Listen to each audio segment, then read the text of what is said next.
পনিরটা গ্রেট করতে দেখে ছেলে জোর চিৎকার করে উঠল। বলে, মা তুমি পনিরটা নষ্ট করে ফেললে? আমি বলি, না, পনিরটা তো অল্প ছিল, বাড়ির সবাই আছে, তাই আজ এই পনিরটাকে গ্রেট করে রান্না করব। এই যে পনিরটা অনেকটা হয়ে যাবে, আর সবাইকে কিভাবে খাওয়ায় তাহলে কিন্তু রেসিপিটা দেখতে হবে। পনিরটা গ্রেট করে নিয়েছি, এই যে এতটা পরিমাণ হয়েছে। আর আমার সত্যি কথা বলতে আমার মনে হয় এই এত কম সময়ে পনিরের রেসিপিটা অসাধারণ খেতে।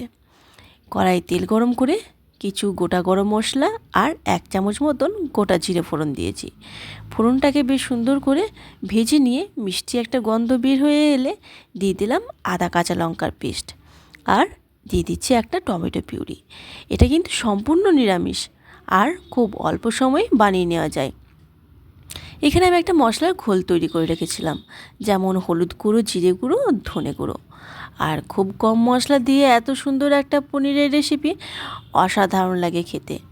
নিরামিষ দিনে যদি এরকম একটা পদ থাকে তো কোনো কথাই হবে না, কেউ বুঝতেই পারবে না যে এটা নিরামিষ। এখানে যে গ্রেট করে রেখেছিলাম পনিরটা সেটা দিয়ে দিলাম। আর এটা কিন্তু ছানা দিয়ে কিন্তু অসাধারণ লাগে খেতে।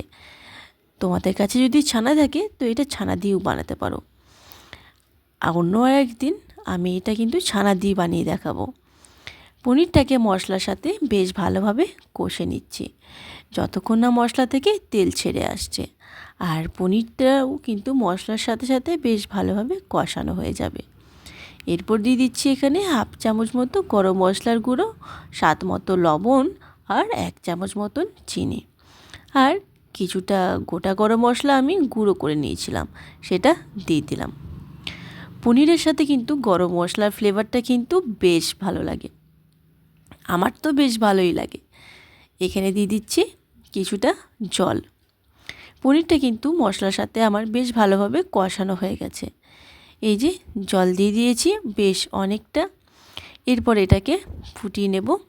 তার আগে দিয়ে দিচ্ছি 1/2 চামচ মতন ঘি, আর 2টি কাঁচা লঙ্কা আমি কুচি করে নিয়েছিলাম, আর এখানে অল্প কিছুটা ধনেপাতা কুচি।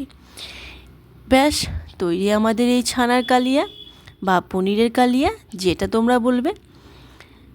খুব বেশি সময় কিন্তু একদমই লাগে না। ভাত, রুটি, পরোটা যে কোনো কিছুর সাথে এটা পরিবেশন করতে পারো। তাহলে আজ আসি, বাই বাই।